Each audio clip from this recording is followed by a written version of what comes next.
And the riders have well earned it this week, haven't they? It's been a great week.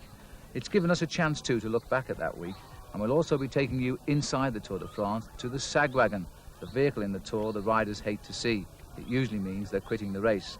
Robert Miller, from his hotel room, will be telling us about what it was like on the climb of Alpe d'Huez and how well his Z team really did that day. But let's begin first with a look back at these 3 days we've had here in the Alps. It's been a marvellous 3 days, during which time there have been 3 different leaders of the Tour. The Tour entered the Alps on Tuesday with the 186 survivors having covered 978 miles, but the hardest days were still to be faced. On the 118.5 kilometres 10th stage from Geneva to Saint-Gervais, where it ended near Mont Blanc, Ronan Pensek, who'd ridden in Steve Bauer's shadow for over a week, celebrated his 27th birthday in the best way possible. Pensek, hunting for 17 seconds, left Bauer behind to claim his first yellow jersey. He finished only 16th behind Thierry Claverola, who'd raced all day ahead to claim his first stage win ever in the Tour and the lead in the King of the Mountains. The second day in the Alps crossed 2 major climbs, the Col de la Madeleine and the Col du Glandon, before ending on the feared Alpe d'Huez itself. Claverola was the animator again, sprinting ahead on the Madeleine to lead Miguel Indurain by a few seconds, and the first bunch over was led by Claude Coquillon, with Pensek present, but Steve Bauer left behind by many minutes. On the Col du Glandon, Claverola was alone again, being cheered on by an enormous crowd. Indurain, suffering, was second, and Claudio Chiappucci third. Pensek in yellow was always present too. Then came the last climb, Alpe d'Huez, and one of the finest climaxes to a stage of the Tour de France in the mountains seen for years. Pedro Delgado, Greg LeMond and Gianni Bugno set a pace no one could follow, while behind Robert Miller rode faithfully ahead of teammate Pensek. He nursed him, paced him and kept Pensek in that leader's yellow jersey. Near the summit, Birking caught the leaders from nowhere, and the result was that Delgado fell away because of the increase in pace. In the sprint for the line, Greg LeMond and Bugno raced for the last corner together, LeMond almost crashing as his back wheel slips, but he took the lead. In the sprint, it was Bugno who read it best and beat Greg LeMond by half a wheel, to give Italy their first win here for 38 years. Miller's pacemaking kept Pensek in yellow, and new challenges had emerged in the Tour de France. The Alps, especially Alpe d'Huez, had written another memorable chapter in the Tour. The Alpine section of the Tour ended at Villard-de-Lans with a mountain time trial yesterday, and it produced more surprises to end a superb 3 days. Italian Claudio Chiappucci delivered a knockout blow to Pensek when he produced a time 2 minutes 45 seconds better to become the first Italian leader since Francesco Moser in 1975. But there still remains the underlying feeling that neither Chiappucci nor Pensek will win this Tour, and the time trial confirmed Eric Breukink as a real challenger. He headed it every check. Breukink set the best time to move to third overall. While Pedro Delgado, the winner at Villard 2 years ago, finished second this time, he was only 30 seconds behind Breukink. With the Pyrenees to follow and another time trial as well, the Tour de France is far from over yet. And after those 3 days in the Alps, this is now the overall situation in the Tour de France. Claudio Chiappucci is the leader from Ronan Pensek by 1 minute and 17 seconds. Eric Breukink is third, 6 minutes 55 seconds back. And Greg LeMond, the defending champion, he's in fourth place.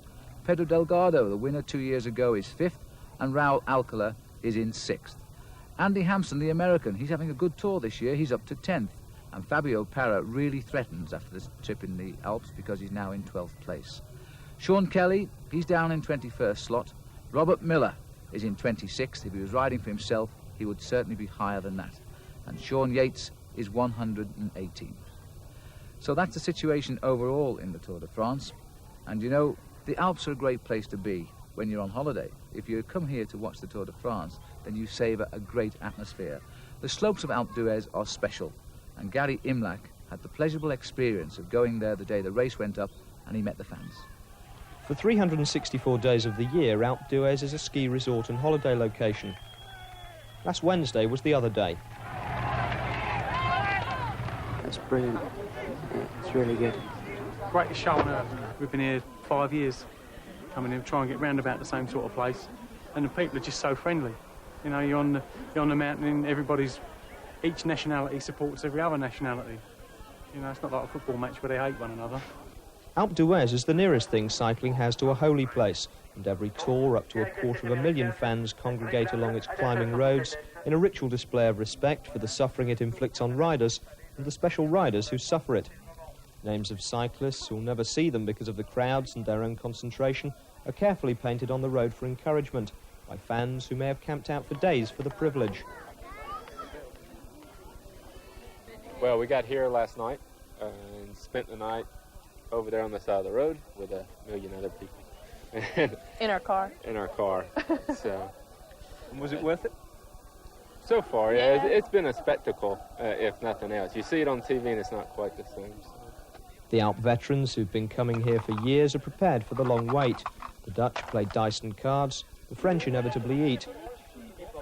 And this year an international conga was organised. The English, of course, stay in and watch telly. Excuse me. Yeah. Hello. What's the matter? Can't you take the French sun? It's very nice, but it's soon to watch the bike race. Yeah, well, it's telly.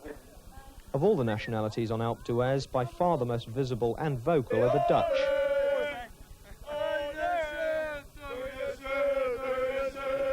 The Dutch, with no mountains of their own, seem to have taken a long lease on Alpe d'Huez, having won the stage in 1988 and 89. Further down the slopes on Wednesday were 3 women with their own reasons for hoping the tradition would continue. Tell me what you 3 are doing here. We're waiting for our husbands.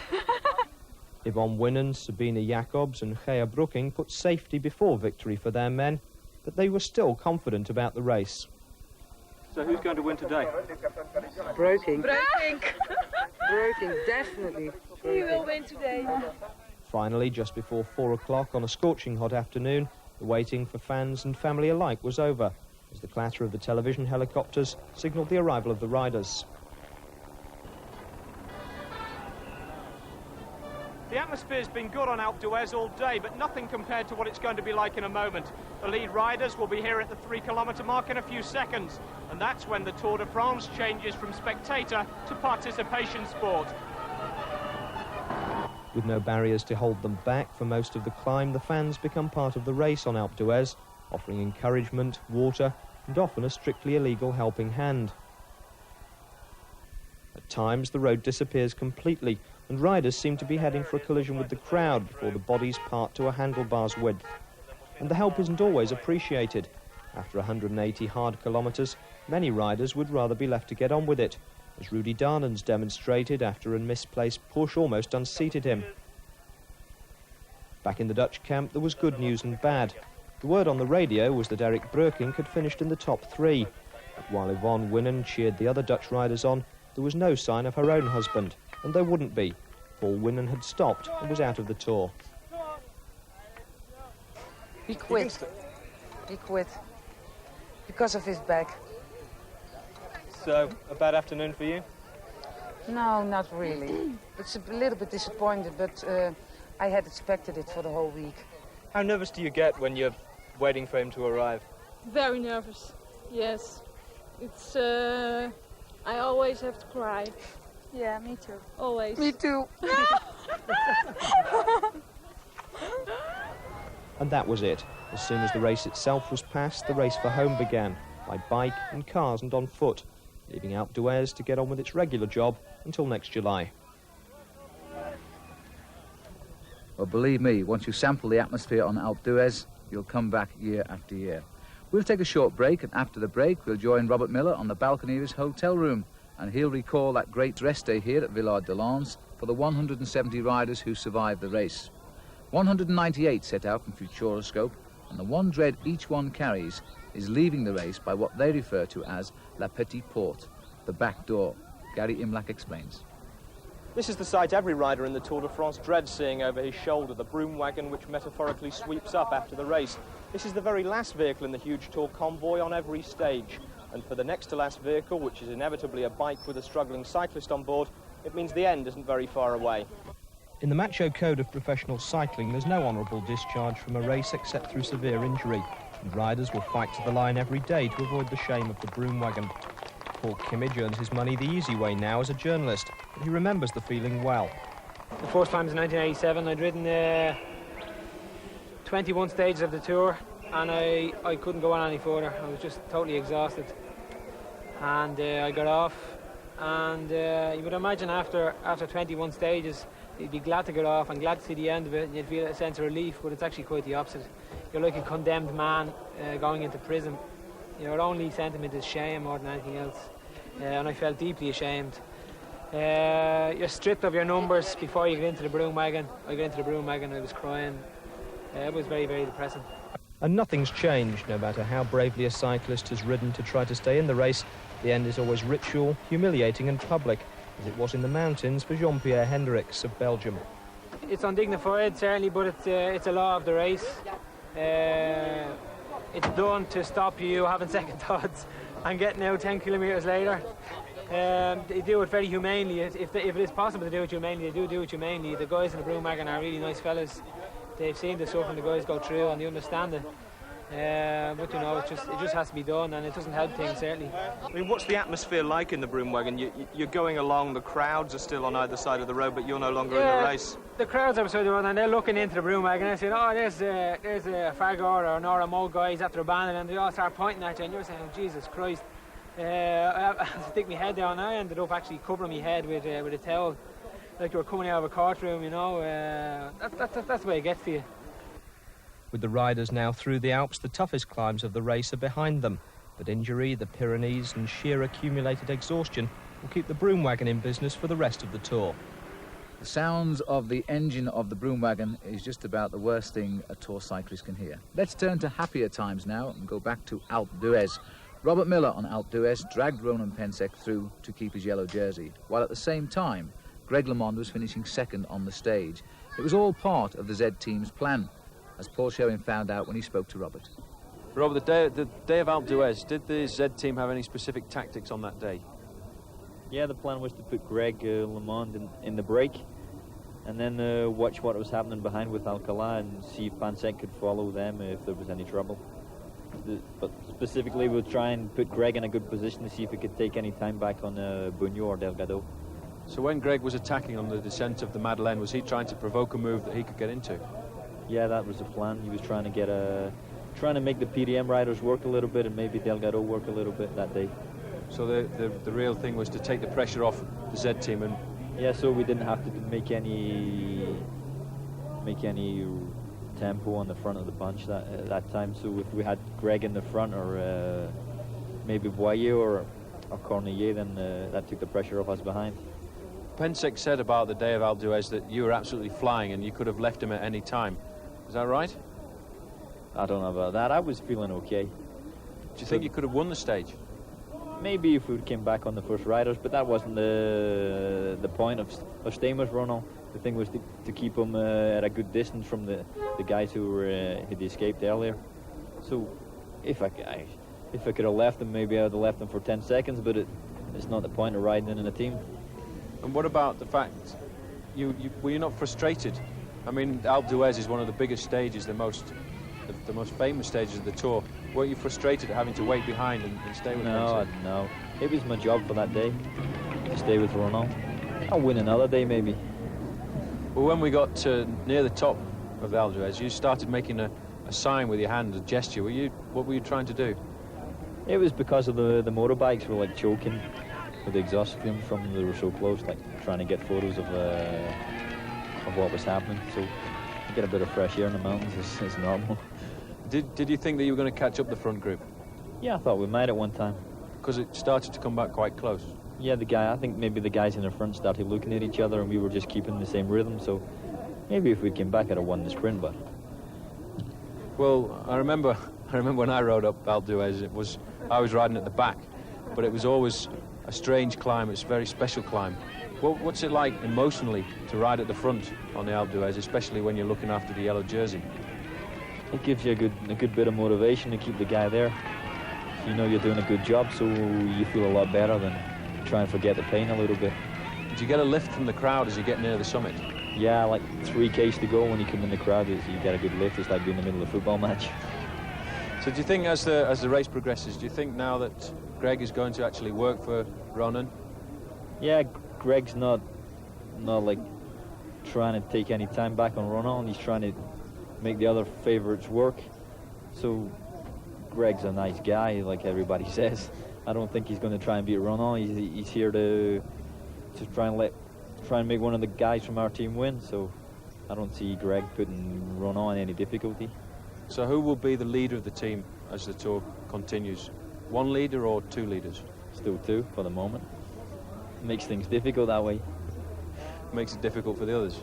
Yeah.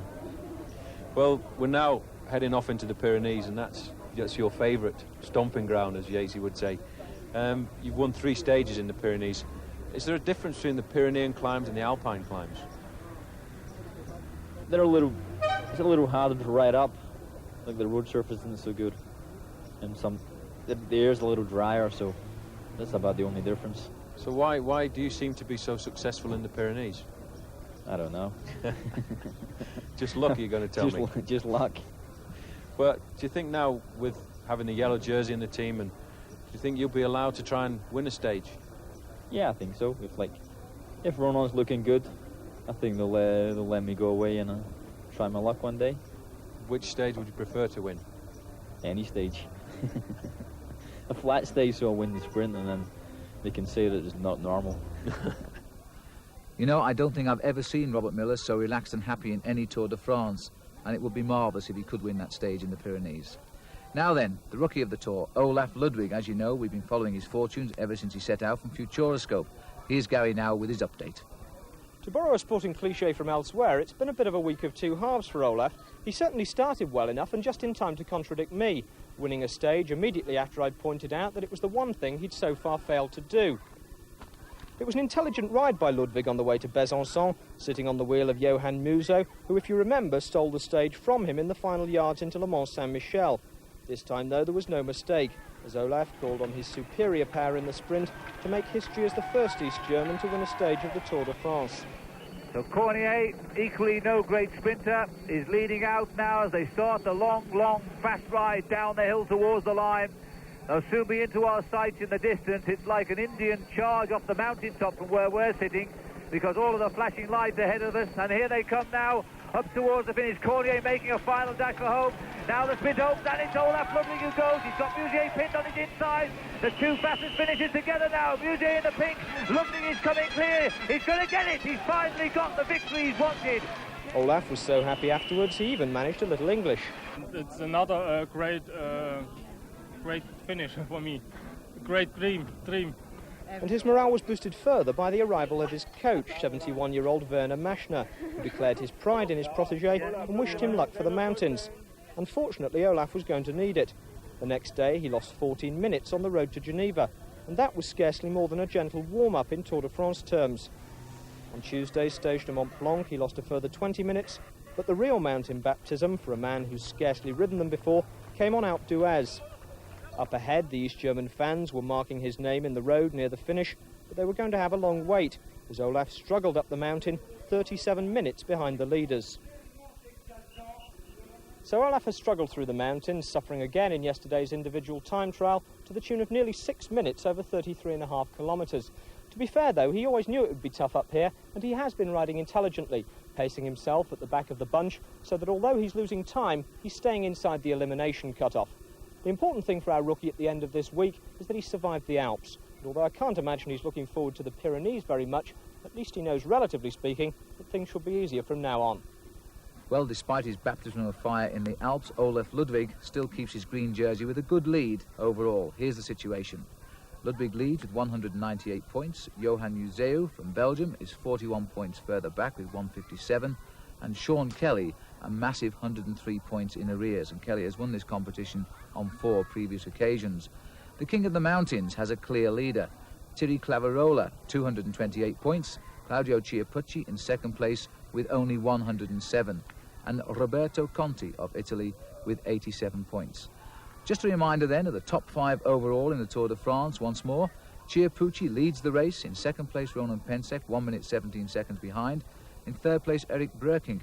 He is 6 minutes and 55 seconds back. The defending champion, Greg LeMond, is 4th. And Pedro Delgado, the winner here at Villard de Lans 2 years ago, he's in 5th place. Well, that's the overall situation, and you know, if Claudio Chiappucci does win the Tour de France, he'll be the first Italian winner since Felice Gimondi back in 1965. Well, I'm joined now by Paul Schoen, my co-commentator. He's ridden the Tour de France 7 times, and he's actually finished the race on 5 occasions as well. Paul, you've even ridden the time trial here, haven't you? Yeah, it wasn't the same as the time trial the riders went up yesterday, because that was a lot harder right from the valley below, and it's all the way climb up to the top of Côte d'Urmille, which is even higher than where we finished. Yeah. Now, everybody's talking about Eric Breukink. He's come through the Alps and he's made massive time gains. From 10 minutes out, he's now only 6:55. Can he win the Tour, do you think? Well, I think there are still 2 or 3 riders in contention. The 2 riders in front, they've been there for quite some time, but they're under a lot of pressure, and it's so easy to lose time in the Tour de France. You can lose 10 minutes in one day, as we've seen happen to Steve Bauer. Yeah. The same thing's happened to Franz Massen. They've completely gone out of the picture. Yeah. So in the Pyrenees, we could lose Pensick and we could lose Chiappucci, which means then that you've still got Delgado, you've still got Breukink, and you've still got Greg LeMond, all within 2 minutes of each other.